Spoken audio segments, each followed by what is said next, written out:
विवेक बाबू को मैं बड़े हर्ष और गर्व से जोरू का गुलाम कहूँगी। हालांकि ये उपमा उन्हें उनके परिवार ने ही बड़े प्रेम से दी है, पर मुझे दामाद के रूप में उनका ये रूप बड़ा प्यारा लगता है। नम्रता हमारी इकलौती संतान है। कुल मिलाकर घर में हम 3 ही थे जो सिर्फ रात को ही इकट्ठा होते थे। छोटा परिवार और छोटा सा घर, इसलिए ज़्यादा काम नहीं था हमारे घर में। परंतु विवेक बाबू अपने माता पिता की 5वीं संतान होने के साथ साथ छोटे भी हैं।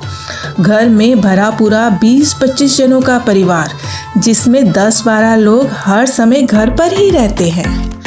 दोनों परिवारों के खान पान, रीत रिवाज, तौर तरीकों में बेहद असमानता होने के बावजूद दोनों अपनी बात पर अडिग रहे। वो प्रेम ही क्या जो अड़चनों में बदल जाए। नम्रता व विवेक बाबू ने अपनी समझ से विवाह के लिए एक दूसरे को रजामंदी दी और दोनों परिवार को भी राजी कर लिया। जोरू के गुलाम की गुटरगू यहीं से शुरू होती है। नम्रता को जल्दी उठने की आदत न थी। जिस दिन उसकी छुट्टी होती उस दिन तो वो जब आँख खुलती तभी उठती। परंतु यहाँ तो सुबह सूर्योदय से पहले उठने वाले भी थे और सूर्योदय के साथ तो पूरा घर उठ जाता था। विवेक बाबू अलार्म लगाते, लेकिन सुबह वही उसे बंद करते। छोटे बच्चों को जैसे बार बार उठाते हैं ना, वैसे वो नम्रता को उठाते।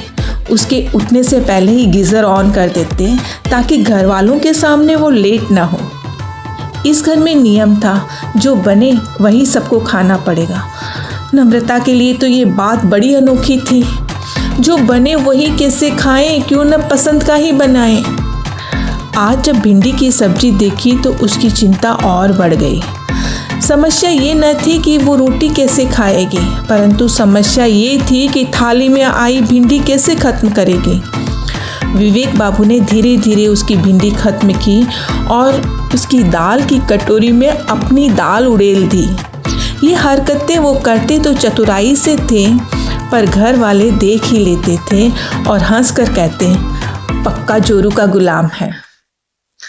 कल विवेक बाबू के माता पिता की 50वीं सालगिरह के समारोह में जब हम गए तो नम्रता और विवेक बाबू के अलावा सब तैयार होकर उपस्थित थे। हमारा अभिवादन कर नम्रता की सासू जी हंसकर बोली, देखो जरा हमारे जोरू के गुलाम को, कहाँ है, किस काम में व्यस्त है, बुलाकर लाओ दोनों को। और सब जोर से हंस पड़े। मैं भी हंसी, पर सकुचाते हुए। ये क्या बात हुई नम्रता की? कम से कम तैयार तो समय पर हो जाना चाहिए था। खुद भी देर करती है और विवेक बाबू को भी कामों में उलझा कर रखती है। ये तो भले लोग हैं, इसलिए हर बात को मजाक में ले लेते हैं। जरा जाके देखूं कर क्या रही है वो। नम्रता कमरे में नहीं थी तो कहाँ होगी। तभी रसोई घर से दोनों की आवाज़ें आती सुन मैं वहाँ गई। देखा तो दंग रह गई। विवेक बाबू फुर्ती से आए और बोले, पूरे 50 व्यंजन बनाए हैं माँ बाबू जी की 50वीं पर नम्रता ने। हाँ, मैंने थोड़ी बहुत मदद की है चख कर, और हंस पड़े। वो आगे बोले, नम्रता घर में ऐसे घुल गई है जैसे दूध में शक्कर। अब इसकी जीभ पर इस घर के स्वाद चढ़ने लगे हैं, तौर तरीके भाने लगे हैं, इसे रीत रिवाज आने लगे हैं। आप चिंता मत करो।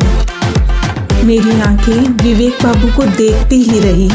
यही वो जोरू का गुलाम है जिसके सहयोग से मेरी बेटी ने इस घर में अपना सम्मानीय स्थान बना लिया। पीछे खड़ी समदन जी गदगद स्वर में बोली, वाह रे जोरू के गुलाम, तूने तो नम्रता को इस घर के रंग में रंग दिया।